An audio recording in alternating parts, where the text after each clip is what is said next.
নমস্কার, আমি সুদীপ্তা। এভি নিউজে আপনাদের সকলকে স্বাগত। প্রথমেই চোখ রাখবো নিউজ হেডলাইনসে।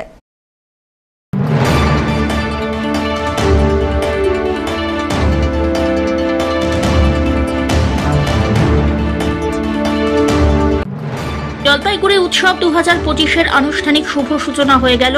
জলপাইগুড়ি জেলা পুলিশ প্রশাসনের উদ্যোগে এই প্রথম এমন ধরনের অনুষ্ঠানের আয়োজন হয়।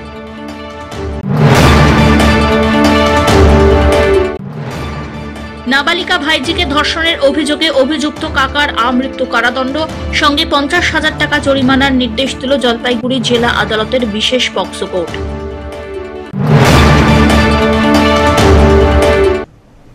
এবার আসছে বিস্তারিত সংবাদে। জলপাইগুড়ি উৎসব 2025-এর আনুষ্ঠানিক শুভ উদ্বোধন হয়ে গেল। জলপাইগুড়ি জেলা পুলিশ এবং প্রশাসনের উদ্যোগে শহরে এই প্রথম এই ধরনের অনুষ্ঠানের আয়োজন করা হয়। 22শে জানুয়ারি থেকে 25শে জানুয়ারি পর্যন্ত জলপাইগুড়ির মিলন সংঘ মাঠে চলবে এই অনুষ্ঠান। এদিন প্রদীপ প্রজ্বলনের মাধ্যমে অনুষ্ঠানের শুভারম্ভ হল। জেলাশাসক শামা পারভিন, পুলিশ সুপার খন্ডবাহালে উমেশ গণপত ছাড়াও অনুষ্ঠানের মঞ্চে উপস্থিত ছিলেন পদ্মশ্রী মঙ্গলাকান্ত রায়, পদ্মশ্রী করিমুল হক, জেলা পরিষদের সভাধিপতি কৃষ্ণা রায় বর্মন, রাজগঞ্জের বিধায়ক খগেশ্বর রায় সহ বিশিষ্টজনেরা। উল্লেখ্য, গত 9 জানুয়ারি এই উৎসবের আনুষ্ঠানিক লোগো উন্মোচন করা হয়েছিল জলপাইগুড়ি জেলা শাসকের দপ্তরে। 22শে জানুয়ারি উৎসবের প্রথম দিন স্থানীয় শিল্পীদের সাংস্কৃতিক অনুষ্ঠানের পাশাপাশি চন্দ্রবিন্দু ব্যান্ডের সঙ্গীতানুষ্ঠান অনুষ্ঠিত হয়। 23 জানুয়ারি রয়েছে নেতাজি সুভাষচন্দ্র বসুর জন্মদিন। ওই দিন হ্যাপি স্ট্রিট নামে অভিনব এক কর্মসূচি থাকছে সারা দিনব্যাপী। পাশাপাশি সন্ধ্যায় থাকছে স্থানীয় লোক সংস্কৃতিমূলক অনুষ্ঠান। পরবর্তীতে পরশমিতা পাল সঙ্গীত পরিবেশন করবেন। 24শে জানুয়ারি ট্র্যাডিশনাল কালচারাল পারফরমেন্স থাকবে। তেমনি সঙ্গীত পরিবেশন করবেন অ্যালবার্ট কাবো লেপচা। শেষ দিন অর্থাৎ 25 জানুয়ারি থাকছে ন্যাশনাল ভোটার্স ডে উপলক্ষে Jalpaiguri run and walk for fun এই বিশেষ কর্মসূচি। জলপাইগুড়ি জেলা খুব আনন্দের একটা দিন। এই বছর প্রথমবারের মতো হতে চলেছে 4 দিন ব্যাপী জলপাইগুড়ি উৎসব। এখানে যেমন আছে এখানকার প্রচলিত লোক সাংস্কৃতিক ও আধুনিক কালচার পারফরমেন্স, তেমনি রয়েছে পশ্চিমবঙ্গের বিভিন্ন বিখ্যাত শিল্পীর সাংস্কৃতিক অনুষ্ঠান। এছাড়াও আপনাদের সবাইকে জানিয়ে রাখি, 23শে জানুয়ারি নেতাজি সুভাষচন্দ্র বসুর জন্মদিন উপলক্ষে জলপাইগুড়ি কালেক্টরেট এভিনিউতে আয়োজন করা হবে হ্যাপি স্ট্রিট, যেখানে হবে নাচ, গান, যোগা, জুম্বা, ম্যাজিক শো, পেট শো, ফুড কোর্ট, ছোট বাচ্চাদের জন্য কলিং কম্পিটিশন হবে, আর প্রচুর গেম থাকবে, লাইভ ব্যান্ড পারফরমেন্সও থাকবে। এর মতো অনেকগুলো অ্যাক্টিভিটি এখানে থাকবে। আপনারা সবাইকে আমার হার্দিক রিকোয়েস্ট আছে যে আপনারা সবাই কিন্তু এই হ্যাপি স্ট্রিটে সবাই আসবেন, আপনাদের ফ্যামিলি, আপনাদের বন্ধু সবাইকে জানাবেন এইরকম প্রোগ্রাম হতে চলেছে, আপনারা সবাই আসবেন। এরপরে 25শে জানুয়ারি যেদিন জাতীয় ভোটার দিবস হিসাবে আয়োজন করা হয়, ওর উপলক্ষে এবং সঙ্গে সঙ্গে সেফ ড্রাইভ সেফ লাইভের একটু বার্তা দেওয়ার জন্য জলপাইগুড়ি রানের আয়োজন করা হচ্ছে, যেখানে 10 কিলোমিটার, 5 কিলোমিটার, 2 কিলোমিটারে এখানে রান হবে। আপনাদের সকলকে অনুরোধ, আপনারা সকলে এদিন যোগদান করুন। এই জলপাইগুড়ি মিশনে আপনাদের সকলের উৎসব, এখানকার মানুষের জীবনচর্যা, তাদের সাংস্কৃতিক প্রদর্শনের উৎসব, এখানকার শিল্পীদের আত্মপরিচয়ের জন্য এই উৎসব। সুতরাং আপনারা সকল এই উৎসবে বলতে উপভোগ করুন। আমি আশা করব আপনাদের সকলের সাহায্য এবং উৎসাহ এই উৎসবে আগামী দিনে আরো বড় কাজ করে বিশেষ খ্যাতি লাভ করবে। সব্যসাচী মজুমদারের রিপোর্ট, এভি নিউজ।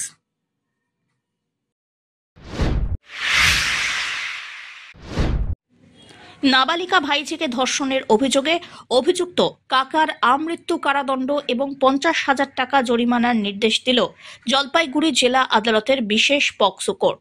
এই মামলায় মোট 8 জনের সাক্ষ্য প্রমাণ সংগ্রহ করা হয়। জলপাইগুড়ি ধূপগুড়ি থানা এলাকায় ঘটে এই ঘটনা। 6 এপ্রিল 2021 অভিযুক্তের দাদা ধূপগুড়ি থানায় অভিযোগ দায়ের করেছিলেন। অভিযোগ ওঠে অভিযোগকারীর ভাই বাড়িতেই ভাইজিকে ভয় দেখিয়ে লাগাতার ধর্ষণ করে আসছিল। পরবর্তীতে নাবালিকা গর্ভবতী হয়ে পড়ে। এরপরে পরিবারের চাপে নাবালিকা সব ঘটনা পরিবারের মানুষকে সত্যি সত্যি জানিয়ে দেয়। এরপরে অভিযুক্তের বিরুদ্ধে থানায় অভিযোগ জানানো হয়। সেই অভিযোগ পেয়ে পুলিশ অভিযুক্তকে গ্রেফতার করে। বুধবার জেলা আদালতের বিশেষ পক্সো কোর্টের বিচারক রিন্টু সুর অভিযুক্তকে দোষী সাব্যস্ত করেন এবং আমৃত্যু কারাদণ্ডের নির্দেশ দেন। এমনটাই জানিয়েছেন বিশেষ সহকারী সরকারি আইনজীবী দেবাশিস দত্ত। তিনি বলেন, নাবালিকার শারীরিক পরিবর্তন দেখে পরিবার স্থানীয় ল্যাবে পরীক্ষা করার পরে নিশ্চিন্ত হয় সে গর্ভবতী। এরপরে স্থানীয় পঞ্চায়েত সদস্যের পরামর্শে পরিবার থানায় অভিযোগ জানিয়েছিল। আমৃত্যু কারাদণ্ডের পাশাপাশি 50,000 টাকা জরিমানা করা হয়েছে অভিযুক্তকে। নাবালিকাকে 4 লক্ষ টাকা লিগ্যাল সার্ভিস অথরিটির পক্ষ থেকে দেওয়ার নির্দেশ দিয়েছেন বিচারক। আজকে বিশেষ পক্সো আদালতের বিচারক মাননীয় শ্রী রিন্টু সুর দুটো মামলায় আজকে সাজা ঘোষণা করেছেন। একটিতে আমৃত্যু কারাবাস দিয়েছেন এবং একটি মামলায় 7 বছরের সশ্রম কারাদণ্ড দিয়েছেন। মামলা দুটো হলো, আপনার যেটা আমৃত্যু হয়েছে সেটা ধূপগুড়ি থানার কেস। এই কেসটি হয়েছিল 2021 সালের 14/6/2021 অভিযোগ দায়ের হয়েছে। অভিযোগ করেছেন যিনি, সে হচ্ছে ভাই, আসামি হচ্ছে অভিযুক্তর ভাই হয়, নিজের। সে ওই বাড়ির অন্যান্য লোকের অনুপস্থিতির সুযোগ নিয়ে তার নিজের ভাইজিকে দিনের পর দিন ধর্ষণ করত এবং পরবর্তীকালে মেয়েটি অন্তঃসত্ত্বা হয়ে পড়ে। এবং অন্তঃসত্ত্বা হয়ে যাওয়ার পর তার আত্মীয় স্বজনরা মেয়েটির শারীরিক পরিবর্তন লক্ষ্য করে মেয়েটিকে জিজ্ঞেস করে। তখন মেয়েটি তার কাকার নাম বলে যে তার কাকা তাকে দিনের পর দিন ধর্ষণ করেছে এবং তাকে ভয় দেখিয়েছে কাউকে না বলবার জন্য। তারপরে তারা লোকাল একটা ল্যাবে টেস্ট করে মেয়েটির এবং সেখানে পজিটিভ আসে এবং সঙ্গে সঙ্গে তারা গ্রামের মানুষজন এবং স্থানীয় পঞ্চায়েত সদস্যকে ব্যাপারটা জানান এবং পঞ্চায়েত সদস্য তাদেরকে থানায় অভিযোগ করার পরামর্শ দেন। তারপরে তারা থানায় অভিযোগ দায়ের করে এবং এই কেসে টোটাল 8 জন সাক্ষী তাদের সাক্ষ্য প্রদান করে এবং সাক্ষ্য প্রদান করার পরে উভয় পক্ষের সওয়াল জবাব শোনার পর মহামান্য আদালত আজকে এই আসামিকে আমৃত্যু কারাবাস এবং 50,000 টাকা জরিমানা এবং ভিকটিমকে 4 লক্ষ টাকা কম্পেনসেশন দেওয়ার জন্য অর্ডার করেছেন। স্যালাইন কাণ্ডে সঠিক তদন্ত এবং রাজ্যের স্বাস্থ্যমন্ত্রীর পদত্যাগের দাবি করে জলপাইগুড়ি মেডিকেল কলেজে বিক্ষোভ সিটু কর্মীদের। মেডিকেল কলেজের এমএসপিপিকে একটি স্মারকলিপি দেওয়া হলো বিক্ষোভকারীদের পক্ষ থেকে। সিআইটিইউ কর্মীদের দাবি, একটি নিষিদ্ধ স্যালাইন কোম্পানির স্যালাইন এই রাজ্যের সব হাসপাতালে চলছিল। এর ফলে একাধিক প্রসূতির মৃত্যু হয়েছে। পাশাপাশি এখন সেই নিষিদ্ধ কোম্পানির বিষাক্ত স্যালাইন অন্যান্য মেডিকেল কলেজ ও হাসপাতাল থেকে তুলে নেওয়ার পর সাধারণ গরিব মানুষকে বাইরের দোকান থেকে কিনে দিতে হচ্ছে সেই স্যালাইন, যার ফলে মহা সমস্যায় পড়েছেন তারা। অন্যদিকে স্যালাইন কাণ্ডের সঙ্গে জড়িতদের কঠোর শাস্তির দাবি করা হয়েছে। তেমনি একটি নিষিদ্ধ কোম্পানির স্যালাইন ব্যবহার করার জন্য রাজ্যের স্বাস্থ্যমন্ত্রীর পদত্যাগের দাবি করা হয় সিটু কর্মীদের পক্ষ থেকে। আমরা যেটা মনে করছি যে যারা হচ্ছে এই স্যালাইনের বরাত দিল, যে কোম্পানি স্যালাইনটাকে তৈরি করলো, আমরা দেখছি যে সেই কোম্পানি হচ্ছে অন্যান্য রাজ্যে 7 বছর 10 বছর ধরে ব্যান্ড হয়ে আছে। সেই ব্যান্ড একটা কোম্পানিকে নিয়ে এসে, বাতিল একটা কোম্পানিকে নিয়ে এসে আমাদের রাজ্যে সেই কোম্পানি স্যালাইন সাপ্লাই করে যাচ্ছে এবং সেই স্যালাইনে হচ্ছে প্রসূতির মৃত্যু, শিশুর মৃত্যুর ঘটনা ঘটছে। ফলে আমরা বলছি যারা এই বরাতটা দিল এবং যারা এর সঙ্গে জড়িত সমস্তকে খুঁজে বের করে তাদেরকে হচ্ছে শাস্তির ব্যবস্থা স্বাস্থ্য দপ্তরকে করতে হবে এবং এর দায় স্বীকার করে স্বাস্থ্যমন্ত্রীকে পদত্যাগ করতে হবে। দ্বিতীয় যেটা আমরা দেখছি যে এই স্যালাইন কাণ্ডের পর মেদিনীপুর জেলার পরে জলপাইগুড়িতেও স্যালাইন বিভিন্ন যে সেই কোম্পানির বন্ধ করে দেওয়ার পর মানুষকে, রোগীকে, তাদের আত্মীয়দের স্যালাইন বাইরে থেকে কিনতে হচ্ছে। ফলে স্যালাইন যখন বাইরে থেকে কিনতে হচ্ছে, আমরা জানি যে হাসপাতালে ভর্তি হলেই হচ্ছে প্রথমেই স্যালাইনটা লাগানো হয়। ফলে সেই একটা সাধারণ জিনিস, সেটাকেও যদি বাইরে থেকে কিনতে হয় তাহলে সরকারি হাসপাতাল সেটা থাকার কি দরকার? স্যালাইন, ওষুধ, মানুষকে তার যে পরীক্ষা নিরীক্ষা যেটা করার দরকার, কোনো সময় 3 মাস 4 মাস পরে ডেট পড়ছে। ফলে বাধ্য হয়ে সাধারণ মানুষ বাইরে থেকে টেস্ট করছে করছেন, হাসপাতালকে বেসরকারিকরণ করার একটা চক্রান্ত চলছে। ফলে এর বিরুদ্ধে আমাদের আজকে লড়াই। আমরা মেডিকেল কলেজের MSVPর কাছে এসছি, আমরা এর প্রকৃত তদন্ত এবং দোষীদের আমরা শাস্তির দাবি জানাচ্ছি। ধীমান রায়ের রিপোর্ট, এভি নিউজ।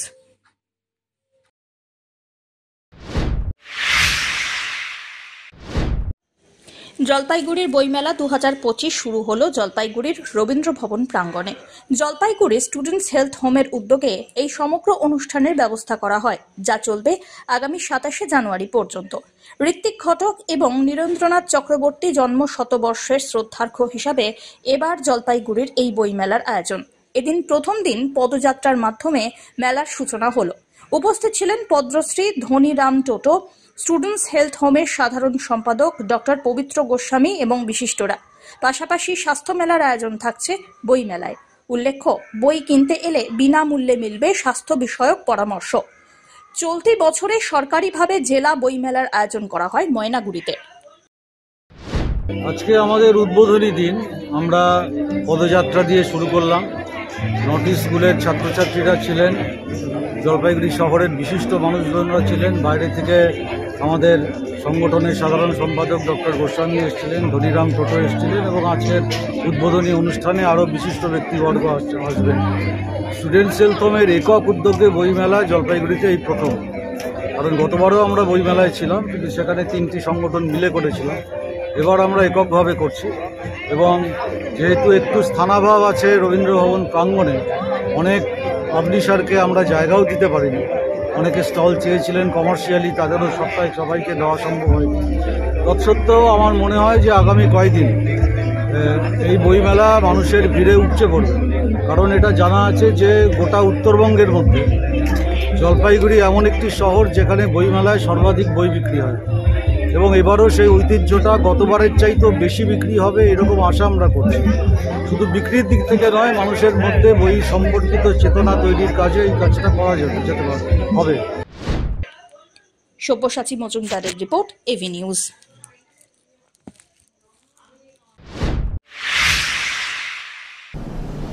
নিয়ে নিচ্ছে ছোট্ট একটি বিরতি, ফিরে আসছি বিরতির পর, সঙ্গে থাকুন। আনন্দ সংবাদ। জলপাইগুড়িতে এই প্রথমবার জিন্দাল গ্রুপ অফ কোম্পানির JSW পেইন্টস নিয়ে এলো আপনাদের সুপরিচিত আগারওয়ালা ট্রেডার্স। সর্বভারতে প্রথমবার যে কোনো কালার পাবেন এক দামে, পাবেন চন্দন সুগন্ধিযুক্ত ওয়ালপুটিও। এছাড়াও ডিস্টেম্পারের থেকে সামান্য কিছু বেশি দামে পেয়ে যাবেন প্লাস্টিক পেইন্ট, রয়েছে অ্যান্টি মসকুইটো পেইন্ট, এছাড়াও রয়েছে প্রাইমার এবং তারপেনবিহীন সরাসরি ব্যবহারযোগ্য এনামেল। রং ম্যাচিং ও প্রোডাক্টের বিবরণ কোম্পানির অভিজ্ঞ লোক দ্বারা সাহায্য করা হয়। অধিক কভারেজ এবং গ্যারান্টি যুক্ত এবং সকল প্রোডাক্টে রয়েছে আকর্ষণীয় ছাড়। তাই দেরি না করে আজই আসুন আমাদের ঠিকানায়। আমাদের ঠিকানা Agarwala traders, Shantipara public bus স্ট্যান্ডের বিপরীতে। যোগাযোগ করুন 8927362340 অথবা 9775195041 এই নম্বরে।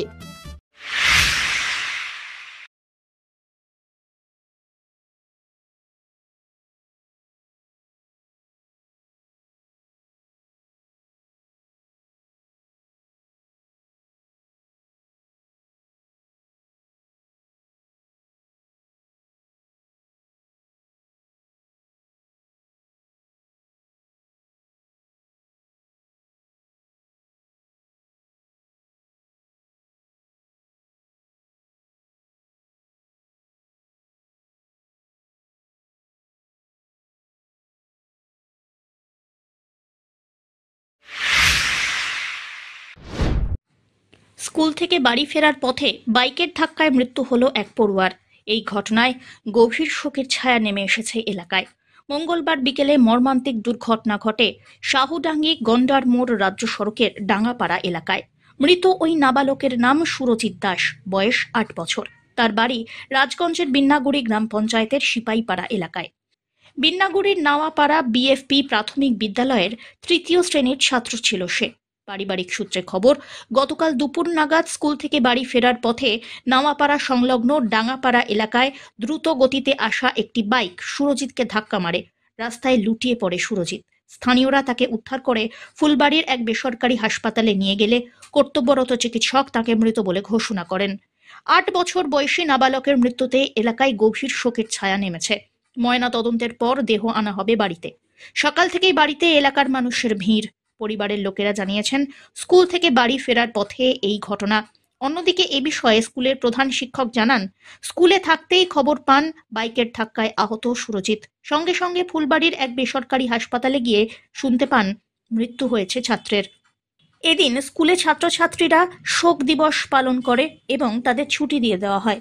এলাকার অনেক ছাত্রছাত্রী স্কুলে আসে রাস্তা পেরিয়ে। দুর্ঘটনার আশঙ্কা লেগেই আছে। ট্রাফিক ব্যবস্থা ভালো হলেও দুর্ঘটনা রুখতে আরও কড়া পদক্ষেপ নিতে হবে প্রশাসনকে, এমনটাই দাবি জানিয়েছেন স্থানীয়রা। ওই আমাকে এক মাস্টারমশাই ফোন করে বললো যে একজন বাচ্চা অ্যাক্সিডেন্ট করছে। তো আমি ভাবছি যে অল্প স্বল্প হয়তো লাগছে, আর তো বলছে ওকে নার্সিংহোমে নিয়ে গেছে। আচ্ছা ঠিক আছে। তো একটু পরে আমি তখন স্কুল বন্ধ করে বাচ্চাটার বাড়ি যাই। বাড়ি যেয়ে তারপরে শুনতে পাই যে নার্সিংহোম মহারাজায় নিয়ে গেছে। তো তৎক্ষণাৎ ওখান থেকে আমার বাইক ছিল না, আমি বাইকটা ঠিক করতে দিয়েছি। ওখান থেকে গ্যারেজ থেকে বাইকটা নিয়ে আমি সাথে সাথে মহারাজায় যাই এবং এমার্জেন্সিতে যাই খবর নিই যে বাচ্চা এক্সপায়ার করে গেছে। তখনই তো আমি হতভম্ব হয়ে যাই। তো আমি তখন আর কি করব, নিজেকে আর সামলাতে না পেরে মানে অনেকক্ষণ দাঁড়িয়ে থাকার পরে তখন গার্জিয়ানদের সাথে কথা বলি যে এরকম দুঃখজনক ঘটনা যখন হয়ে গেছে, এখন তো আমাদের হাতে আর কিছু নেই, এইটুকুই বলবো আর কি। আজকে এসেছিল তো অন্য স্টুডেন্টরা আসছিল, বেশ কয়েকজন আসছিল। আমরা শোকবার্তা করে পালন করে তাদেরকে আমরা বাড়ি পৌঁছে দিই। রাজগঞ্জ থেকে সুস্মিতা চন্দ্রের রিপোর্ট, এভি নিউজ।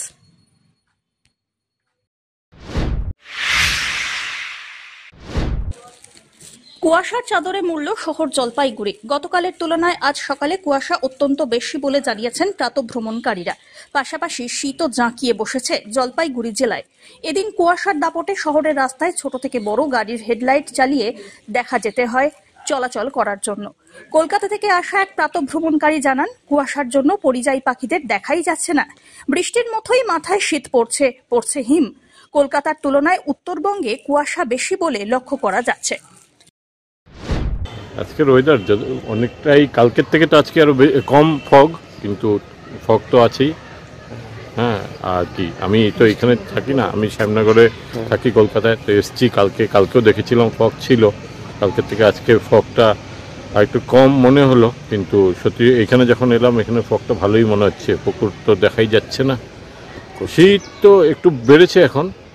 দেখুন, কলকাতায় আমার বাড়ি তো একটু ভিতরের দিকে, 24 পরগনার নর্থে, ওইখানে একটু ঠান্ডা আছে, কিন্তু এখানে এতটা কুয়াশা হয় না। এখানে কুয়াশা যথেষ্ট ভালো।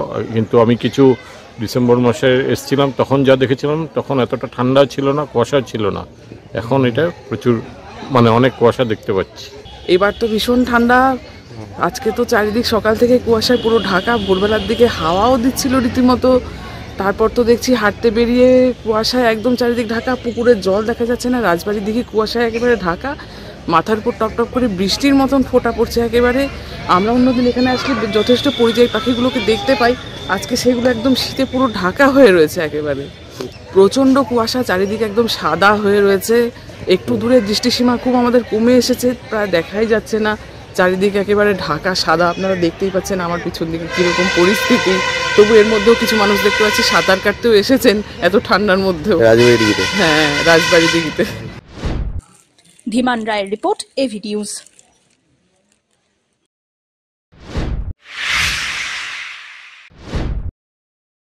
26শে জানুয়ারি প্রজাতন্ত্র দিবস। তার আগে জলপাইগুড়ির টাউন ক্লাব ময়দানে প্রজাতন্ত্র দিবসের অনুষ্ঠানের কুচকাওয়াজের প্রস্তুতির মহড়া চলছে জোর কদমে। 22শে জানুয়ারি বুধবার থেকে প্রস্তুতির মহড়া শুরু হয়েছে। জলপাইগুড়ির টাউন ক্লাব ময়দানে কুচকাওয়াজের প্রস্তুতির মহড়ার মার্চ পাস্টে অংশগ্রহণ করে জলপাইগুড়ি পুলিশ বিভাগের 2টি platoon, Bengal exercise, civil defence. School হিসাবে অংশগ্রহণ করে সুনীতিবালা সদর উচ্চ বালিকা বিদ্যালয়, জেলা স্কুল এবং আনন্দচন্দ্র কলেজের এনসিসি টিম। ফণীন্দ্রদেব বিদ্যালয়, সেন্ট্রাল উচ্চ বালিকা বিদ্যালয় প্যারেডে অংশ নেয়। এছাড়াও প্রজাতন্ত্র দিবসের দিন রাজ্য সরকারের বিভিন্ন প্রকল্পের সুসজ্জিত ট্যাবলো মনোরঞ্জনের জন্য থাকছে। এছাড়াও থাকছে সাংস্কৃতিক অনুষ্ঠান। হচ্ছে কদিন পর তো ওদের প্র্যাকটিস হচ্ছে সব স্কুল মিলে ড্রিল হচ্ছে হবে তোমার 26 জানুয়ারি। কোন স্কুল থেকে তোমরা? আমরা এফডি স্কুল। আমরা এখানে তোমার সামনে টেক্সটাইল ব্ল্যাক মার্চ কদম তো সব শেখাচ্ছি, যারা যেগুলো আছে যেগুলো লাগবে মেইন খুললে নিকালে সব শেখাচ্ছি আমরা। কে আছে এখানে? আছে সদর girls, central girls, SC college, civil defence, police, জেলা স্কুল, আরও আছে কোনো স্কুল আছে হাতে আর নাই, বিশেষ 3-4 জন আছে। কি দেখছো? আছে ভালোই আছে, প্যারেড হচ্ছে এখন। সব্যসাচী মজুমদারের রিপোর্ট, এভি নিউজ।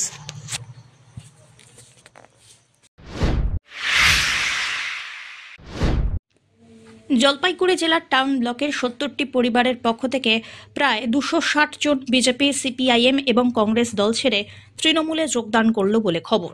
জলপাইগুড়ি জেলা তৃণমূল কংগ্রেসের এসসি এসটি ওবিসি সেলের জেলা সভাপতি কৃষ্ণ দাসের হাত ধরে এই যোগদান কর্মসূচি অনুষ্ঠিত হয়। কৃষ্ণ দাস জানিয়েছেন, পুরসভার 1, 2 এবং 9 নম্বর ওয়ার্ড থেকে তৃণমূলে যোগদান হয়েছে। এই মুহূর্তে আলিপুরদুয়ার জেলায় আছেন তিনি থাকাকালীন বিরোধী দল ছেড়ে 250 জন কর্মী তৃণমূলে যোগ দেওয়ায় একটি বড় সাফল্য বলে মনে করেছেন কৃষ্ণ দাস।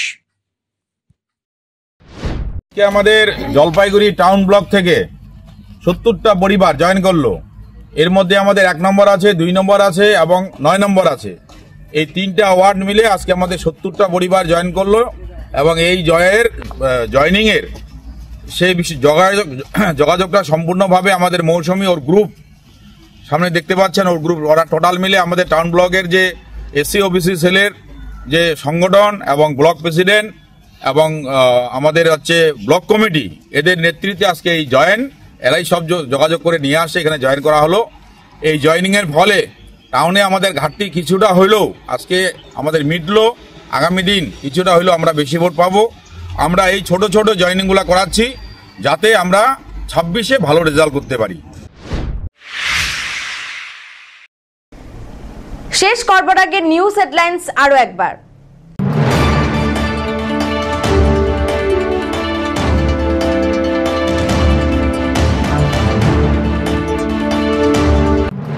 জলপাইগুড়ি উৎসব 2025-এর আনুষ্ঠানিক শুভ সূচনা হয়ে গেল। জলপাইগুড়ি জেলা পুলিশ প্রশাসনের উদ্যোগে এই প্রথম এমন ধরনের অনুষ্ঠানের আয়োজন হয়।